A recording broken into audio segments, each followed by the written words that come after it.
Hey guys, welcome back to the channel. Today we have Rarity Collection 2 full set list announced, and I want to go through a little bit what's in here, but I want to focus more on what's not in here. What are some notable cards that Konami has decided not to reprint in either Rarity Collection 1 or 2 that deserve it? And obviously, all of the newish cards like, SP Little Knight and Bonfire, yeah, they're not in here, but they're too new. I'm not going to complain about that.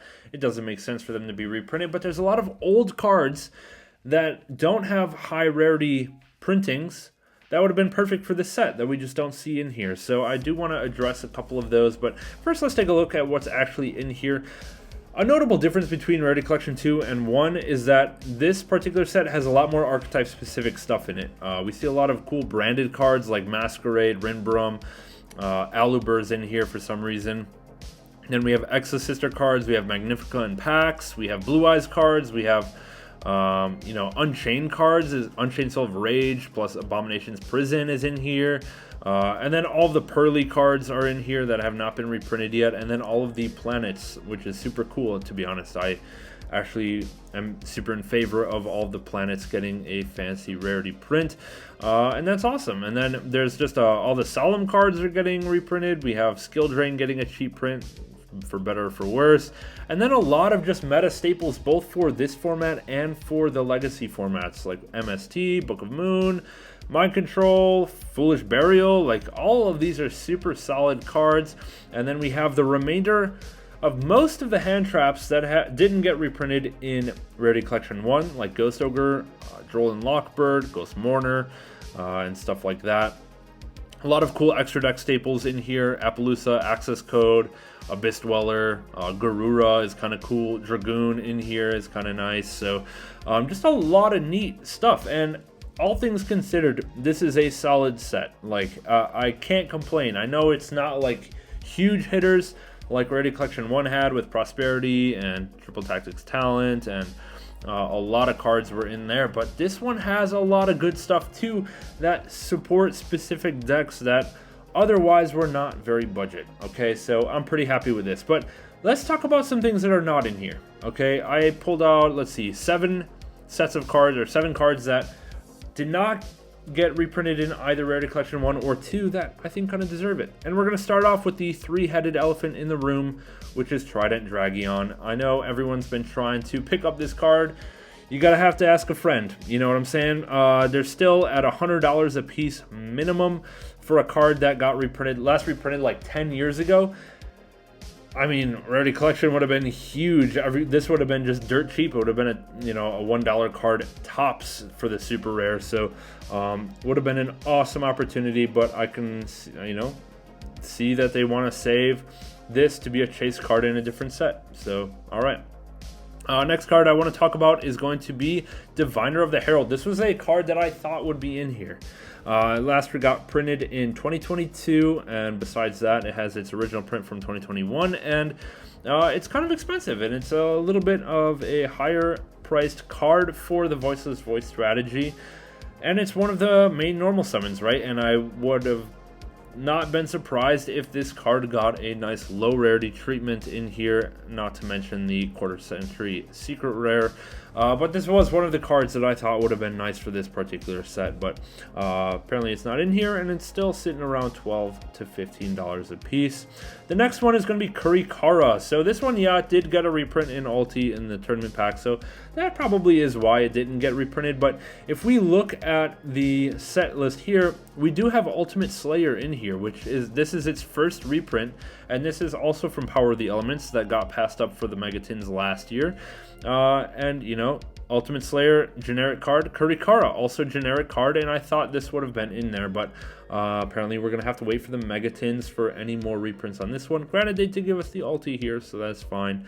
And the original secret's only $12 now. Like, it's not very meta relevant at the moment, so yeah, just an interesting show that they put in Ultimate Slayer and not Kurikara.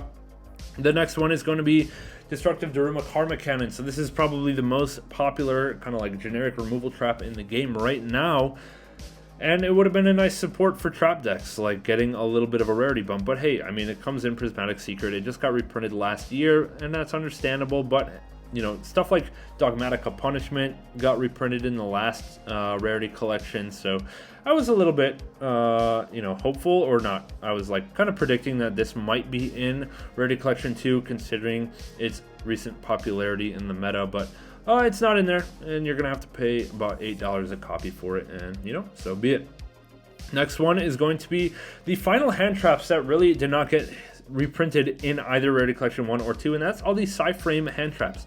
Yeah, Gamma is limited, but we still have Delta in that's only had one print ever, and it's a $10 card right now, and then same with Beta, which is a $6 card right now. You know, these are hand traps that have never been reprinted.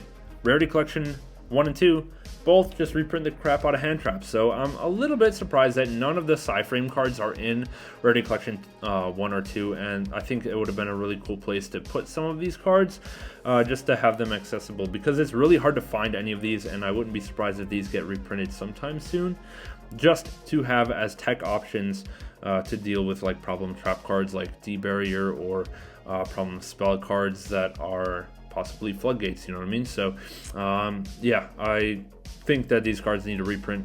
Would have been cool in Rarity Collection. The next one is going to be Fenrir. It might be a little too soon for a Fenrir reprint. Yeah, it already had 2 reprints, one ulti, one prismatic secret, so putting it in the megatins for you know, kind of similar printings or similar rarities might be a little too much, a little too soon, but this is one of the most popular, one of the most splashable cards in the game. It kind of goes alongside the levels of like Triple Tactics Talent, to be totally honest, and Pot of Prosperity. Like, they all came out at similar times, I guess. Those cards came out a little bit before, but still, like, Fenrir is on a similar level of splashability, and it would have been interesting to see these in the Rarity Collection too. And then the final set of cards that I notice are not in here, trying to go along with the extra deck side of things, are the Charmers, right? These are all fairly low rarity options. You either get a Super, an Ultra, or the Starlight Rare. And granted, yeah, that's kind of similar to what the Rarity Collection would provide, but I think just having a little bit more variety, and these are very popular cards, right? And I think people would have wanted to collect these out of the Rarity Collection, get them in like a secret rare or prismatic secret, or even collectors. There's a lot of rarities still unexplored for these particular cards, so this is a set of cards that I could see if they were to do a Rarity Collection 3, you know, they could like splash all of these in there and it would be kind of reasonable, right? So that's all I had that came to my mind that was reasonable. Like, yeah, you could say like Chaos Angel, Dispatter, Bestials, and all that kind of stuff, but those are all kind of recent, and they've gotten reprinted well enough, or like they should be reprinted in this year's megatins anyway, and they have to sell those megatins, so I think those are a little bit too recent. Like when it comes to like Chaos Angel and Dispatter, they'll get reprinted in the megatins. They're too soon to complain about not being in Rarity Collection. But what are some older cards that you think deserved a little high rarity bump in here, or at least a reprint to knock the price down a little bit? Let me know in the comments down below, and we'll catch you guys in the next one. We'll see you soon.